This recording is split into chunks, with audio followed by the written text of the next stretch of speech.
Bonjour Frédéric. Bonjour. Bon, ça réfléchit beaucoup ce matin. Ouais, les journaux réfléchissent sur non seulement la valeur de l'argent, parce qu'il y a beaucoup de chiffres, vous allez voir, mais aussi sur nos valeurs, c'est-à-dire ce qu'on fait en général avec cet argent. Le site web du Figaro aborde l'affaire Neymar encore, mais avec un angle nouveau. Regardez celui du maillot du joueur. Que touche le PSG sur la vente de chaque maillot? Le maillot qu'on peut floquer au nom de Neymar et que n'importe quel supporter peut acheter. Sachez d'abord que ce maillot coûte combien? 140, non? 155 €, 155. quand vous avez la totale avec le flocage et tout. 155 €.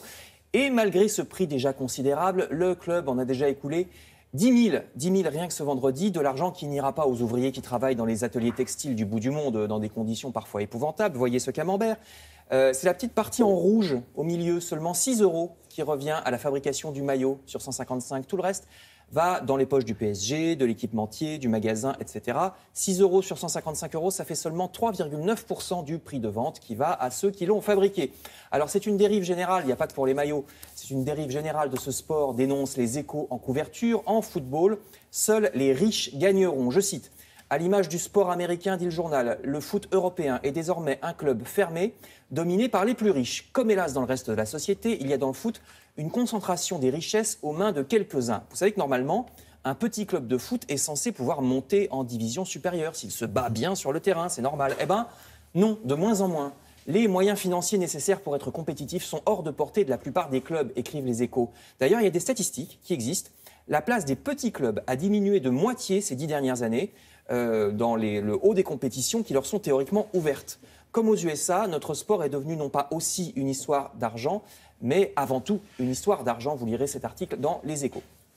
Alors à côté, il y a des secteurs qui, au contraire, auraient bien besoin d'un peu d'argent. Vous apprendrez dans le Parisien aujourd'hui en France qu'en été, la situation des hôpitaux en France est encore pire que pendant l'année.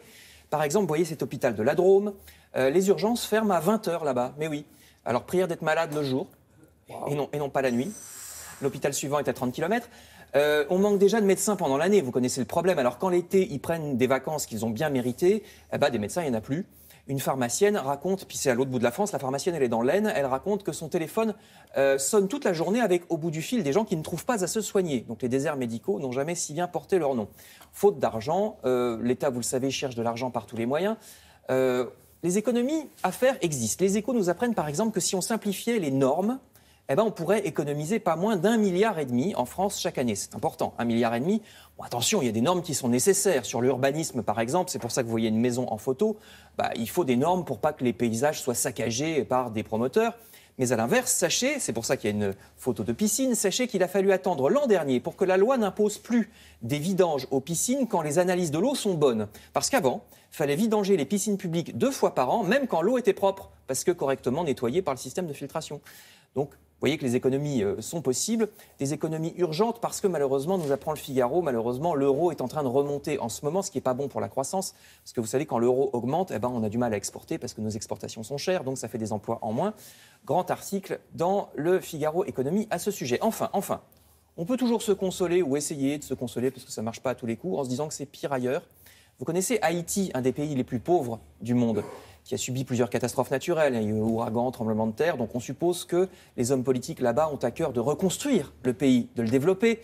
Eh bien non, vous voyez quelle est la priorité des hommes politiques haïtiens. Haïti vient de voter une loi punissant de 3 ans de prison la promotion de l'homosexualité, je cite.